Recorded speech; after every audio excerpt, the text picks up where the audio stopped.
called Roof of the World. Today we're in Liverpool, one of the greatest ports historically in all of the world, and the home of the Beatles, and also the home of John and Preston, who will be bringing you a great word today and taking you around some of the sights of Liverpool. You're going to love this. Welcome to Roof of the World.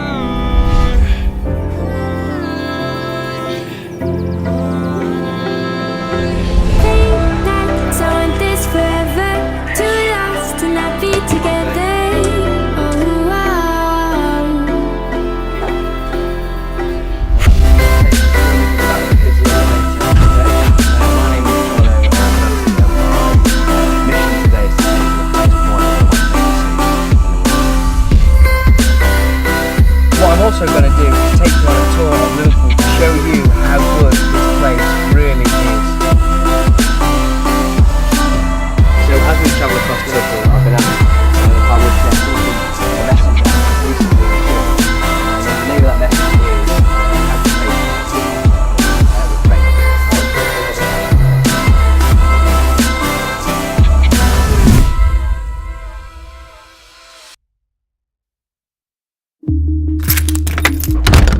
So as I started to prepare this message, one of the questions that kept ringing in my ears every time I put pen to paper was just a simple question: who told you it was impossible? By your side, when the room goes quiet, everybody loves a show. Lights on, they all go home. I know what is it? That high five is all you got.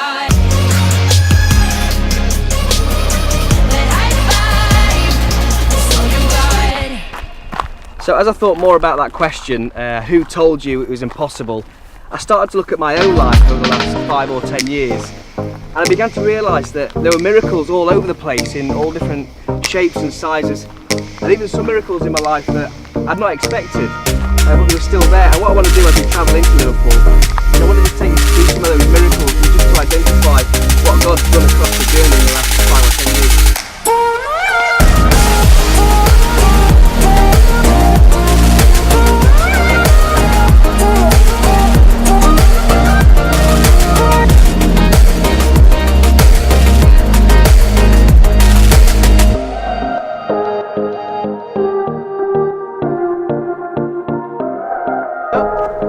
So, washed, changed, morning run done, tick. We're nearly on our way to the city centre of Liverpool. Very excited to be able to show you some of the things in the city centre. But just before we do that, I mentioned before about miracles coming in all sorts of shapes and sizes. I want to take you back to almost 11 years ago when Nick and I had been married 2 years at that point, and Nick fell pregnant, and we were excited to be having a baby, and it was a fantastic part of our life. But at some point during that journey, things changed for us, and Nicola lost to waters at 23 weeks, and now you'll know that's quite unusual for that to happen. And we were rushed into hospital, and I remember the surgeons and the doctors trying to check for a baby heartbeat, and that for us was a real stressful time. But what happened then is Nick managed to carry Alfie for an additional 5 weeks without any waters, and she did an incredible job there. But at 28 weeks, the inevitable did happen, and she gave birth to Alfie. He was born with lung damage. He was resuscitated a number of times, and he was rushed off to the special care baby unit in the Jessop's ward in Sheffield. And that was our 5-month journey, started right there. And it was at that point we needed a miracle.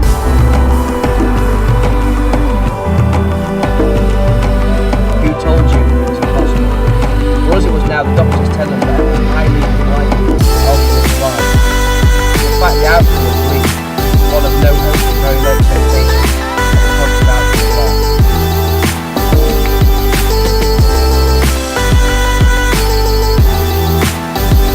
So here we finally made it into Liverpool, right in the city centre.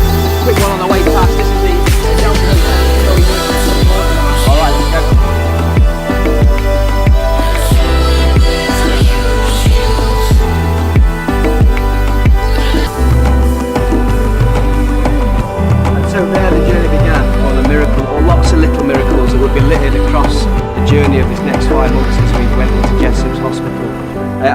thinking at the time how impossible the situation was, and I remember sliding down the cubicle wall thinking, man, this is totally out of my control. We've got a new boy that's in intensive care, and the outcome looks bleak. The doctors were telling us that he wouldn't survive the night, that he would never see or hear properly or be able to walk. It would never grow, and that maybe it would be a miracle for him to survive the night. But yet that happened, and I took a point when I slid down that cubicle thinking it was all out of control and impossible, reminding myself that there was a God that could when I couldn't, and is always able to do more than I could think or imagine. And so that started to happen. We started to see lots of different miracles. You know, Alfie coming off of oxygen for the first time, Alfie opening his eyes for the first time, Alfie learning to eat for the first time. But it was a challenging time for us, and we started to believe every step of the way. It would have been easy for us to accept the doctor's report. It would have been easy for us to accept that Alfie wasn't going to survive, but I was determined to believe that we had a God that could, and our expectation is that he'd step in and do a miracle. I remember finally, as we come to a close on this part of the story, there were 10 rooms within the ward, and room 10 was the intensive care high need room for a premature baby, and then room 1 was the going home room, and you would go from room 10, 9, 8, 7 all the way down to 1 as your child got slowly better. And I remember going from 10 down to 9 down to 8 when we started to believe that God could do something. He did move, and we went from 10 to 9 to 8 to 7, and then there was a hospital bug that went through the ward, and we went back up to room 8 and room 9, and then we slowly went round down to 8, and we finally made it to going home room. And it just reminded me in my life that sometimes, and for you as well, that even though it seems the fluctuation between old and new, and yesterday and today and tomorrow's miracle, my encouragement is to hang on in there. Your miracle is just around the corner. What you might be facing right now may seem impossible, but I'm confident that God will bring a possibility in your impossible. So this is L1, right in the centre, in the heart of Liverpool. We're going to go and make our way to the docks. Let's go.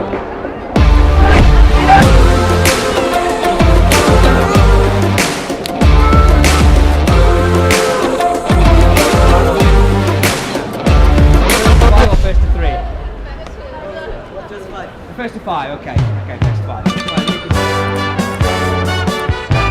Oh, that's one point.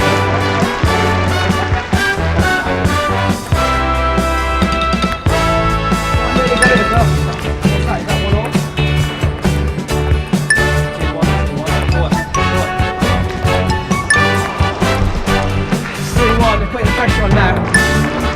Oh, that's trying to be too cheeky. That's too cheeky there, isn't it?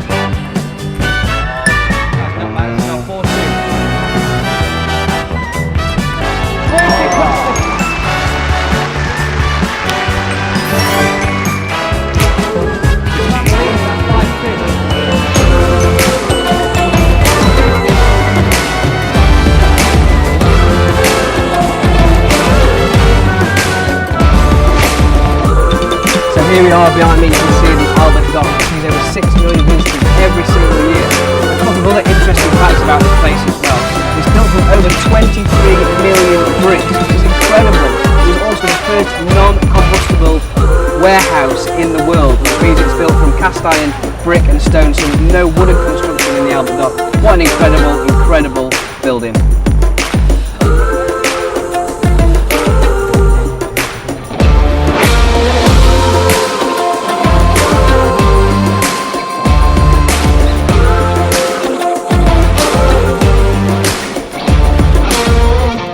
So after this amazing miracle with Alfie and the different steps of faith that we took along the way, I just saw that the entire journey was scattered with miracles of things that we believed for, that God had come through on. I started to look further into our life over the last 5 or 10 years at what else God had done and what He continues to do, and the belief is for me that God can, even though the situation says it's impossible. And I wanted to just talk about that for a moment and talk about expectation, because expectation is a funny thing. Expectation can limit what we see and what we hope for, and I think there are 2 main limiters for our expectation. The first one is the expectation of the things where you've been before, and you see the future through your past eyes. It's like going to a restaurant, for example, and you go there the first time and the food's cold and the atmosphere is not great. It's like going back to that same restaurant sometime near in the future. All you're doing is, your expectation level is limited because of the way that you were treated before. And it's like that in life, that sometimes we treat the future in the way that the past has been, and our expectation is limited because of that. The other limiter on our expectation that God can, and that the impossible can be made possible, is that we put the miracle on our own performance. You know, we see the future through what we can do and how we behave and what we can see breakthrough in. And the challenge is to take that performance-driven attitude away from our own lives and place it in an expectation and a hope that God can when we can't. The first miracle I like to call a creative miracle, and this is what Alfie was. He was a creative miracle. It was a situation that was 100% out of our control. There's nothing we could do with the current situation, and we had to believe wholeheartedly that God would step in. And it was in our weakness that God became our strength. And my encouragement is that you begin to believe again that you don't allow expectation to be a limiter on your future, but there's something that opens the door on your future to believe that God is able to do the impossible, that He's able to do miraculous things. I want to encourage you to believe again, to hold on to His promises. It can be easy to accept the norm as we journey this life, but it may be time to hit the pause button and engage your faith eyes again and see past the moment and ahead to the miracle. Believe that God can step in at any moment. Wait patiently with faith and expectation that this could be your day. Check it out, we are looking out over the river at Mersey, which stretches 70 miles and its widest point is 3 miles, which is incredible. And just an interesting fact about this place is that the Mersey ferries, which still run here today, back in 1947, they were the first to install radar systems for safe navigation for the ships in the fog. What a great place to be.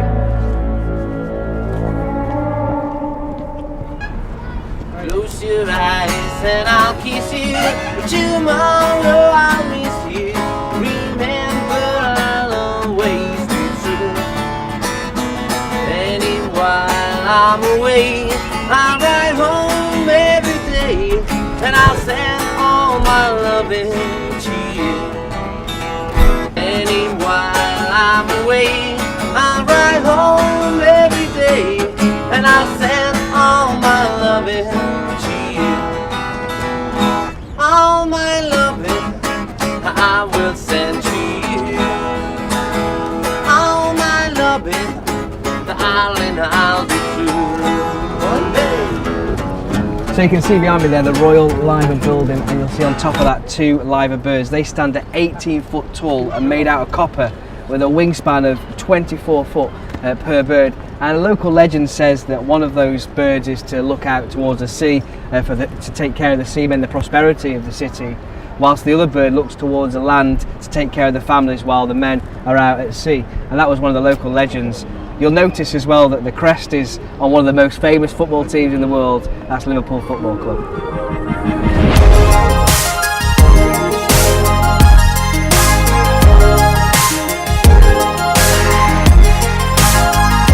As I mentioned earlier, Liverpool do take all sorts of shapes and sizes, and some of them we need to expect.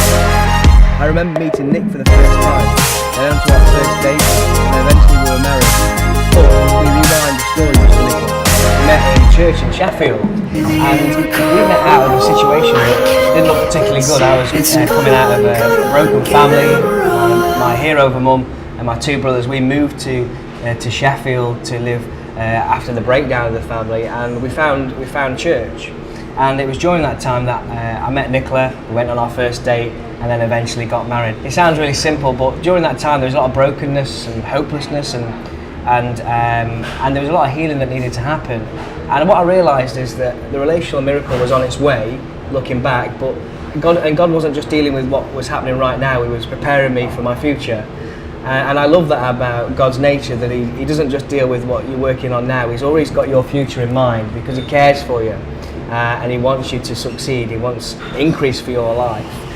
So it was during that time we met each other and we got married, and it would have been very easy for me to listen to what my inner voice or my self-talk was saying, which was that I was from a broken home, that I wasn't good enough, that I couldn't have a family, I couldn't have a wife. But I chose to listen to what God's promises were on my life, and I raised my expectation. And there's that word again, expectation. Not putting my expectation on what had been, but expecting and hoping for a greater and better future.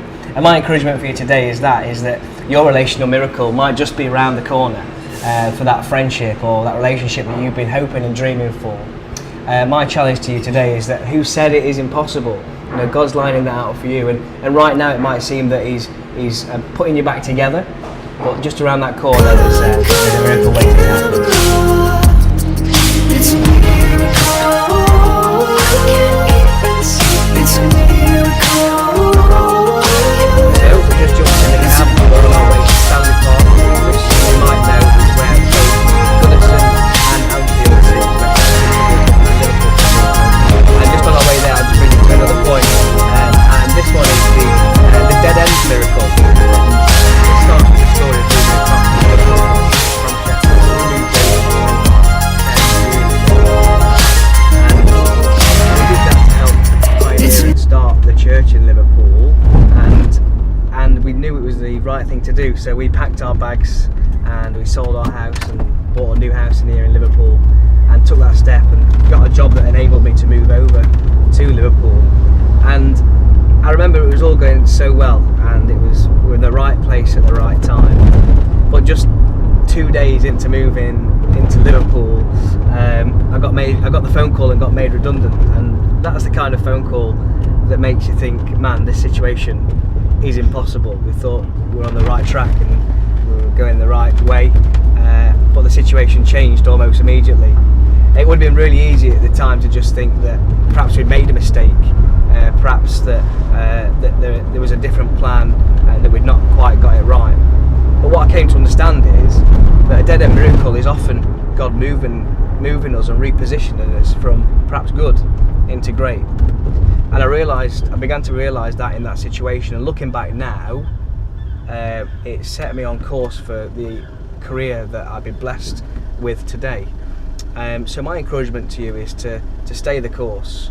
You know, it may look like you're out of options, it may look like things are changing all of a sudden, but let me encourage you that might just be God moving you out of the good into the great, because I want to remind you that He has got plans to prosper you, not to harm you, plans to give you hope and the future. And part of that might be the dead end miracle that's happening in your life.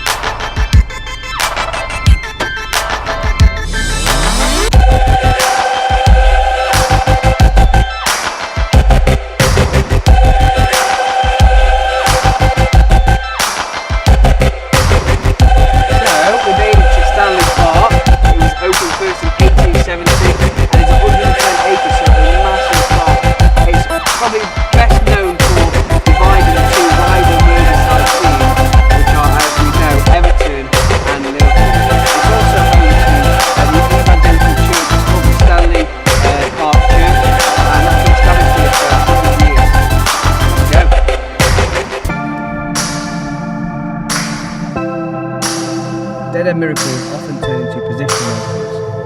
These are miracles where you simply find yourself saying, I'm in the right place at the right time.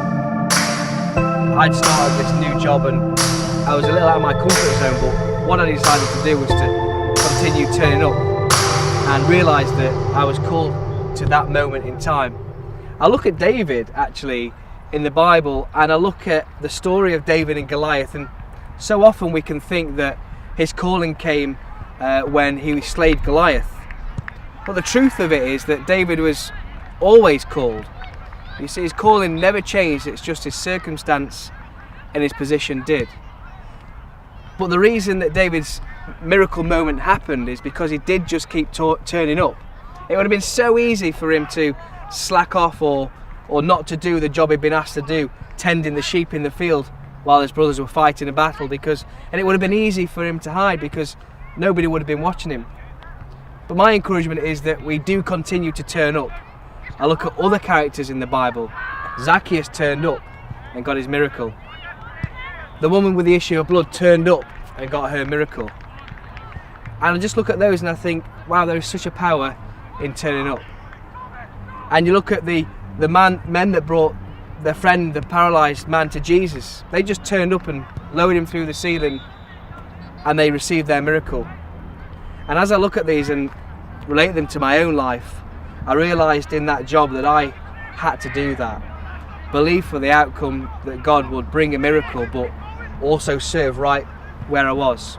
Because my calling hadn't changed. Just at this moment in time, I was waiting for my positional miracle. And for you, I think the same is true. That you might just be waiting for your positional miracle, that you might be in flux now between that dead end miracle and your positional miracle. My encouragement is keep going, keep pushing through. Believe that as you keep turning up, God will do something with that. So I think 90% of the miracle is turning up.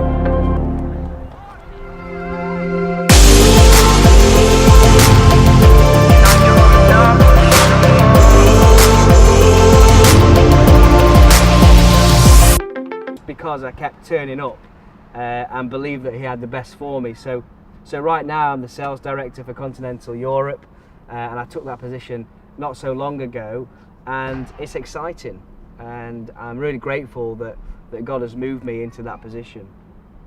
And my encouragement for you as I look at my own situation is to keep turning up and to take your bags full of expectation into every situation, believing that God is ready and able, because we know he is. Matthew, the book of Matthew, part of the scripture talks about the fact that we ought not become lazy, but we ought to imitate those who by faith inherited every promise that God had for them. And I want to be diligent with where I am right now, and I want to continue serving with what's right in front of me, because I know that God's got my best at heart. So the question is, who said it was impossible? Because I see through this positional miracle, God can make anything possible.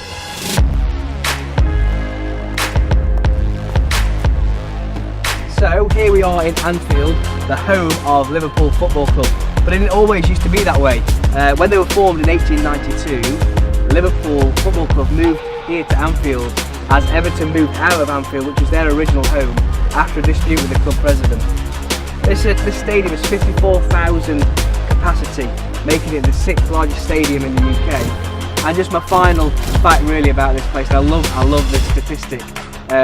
Robbie Fowler, who played here for Liverpool and is a living legend for the club, he scored the fastest ever hat-trick recorded in the Premier League, and that was in 4 minutes 33, and that was against Arsenal. So that's enough about Anfield for now. We're going to make our way back to the city for our final destination.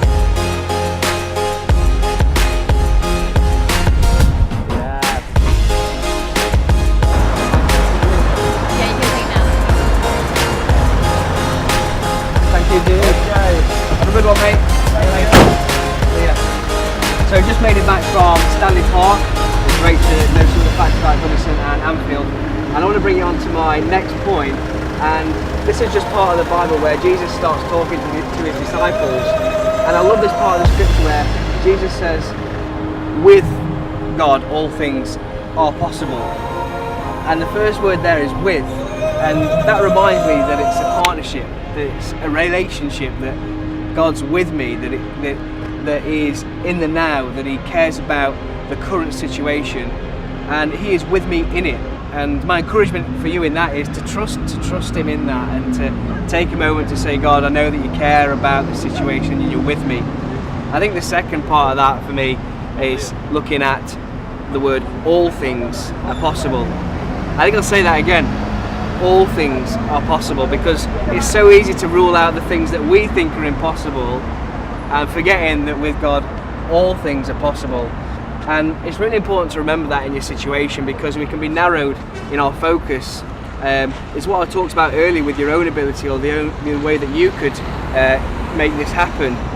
But God sometimes is just asking you to trust Him with that impossibility. I think it's time to dig deep again into our pockets and root around for those mustard seeds of faith, and to pick them out and to start to scatter them across our world again, believing that God will come through and that the impossible will become possible.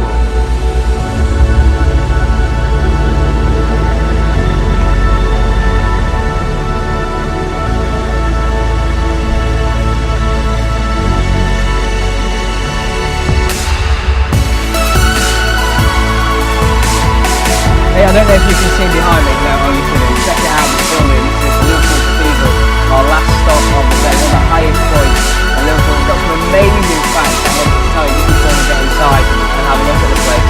The first one being that it's the largest cathedral in the UK, and the fourth largest in the entire world. Not only that, the organ inside there has over 10,000 parts and took over 3 years to make. I think the final thing to mention is that the bell stands at 67 metres and it's in 31 tonnes in total weight, which means for its weight, set at that height, it's the highest and heaviest bell in the world. Let's go and check it out.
And I think it's a really important point as we come to a close, because it really is one of the keys for inviting miracles into your life.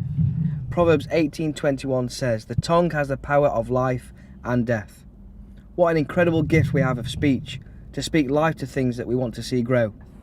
And my encouragement to you is that you continue to speak life into your situations. It is easy to say what you see, and it's very easy to come to a judgment of your current situation. And you may have been that way before. There may be doubts and disbelief, but my encouragement is that you begin to speak life into it and invite God into that situation. I was also looking at Joshua and Caleb, and I love this story in the Bible, in the book of Numbers, and where they were asked to spy out the land of Canaan that God was giving to them. It's their promised land, and they were only two of the 12 spies to come back with what we call a good report. And I love that little part when they come back, because it's where Caleb, the sentence says, Caleb quietened the crowd.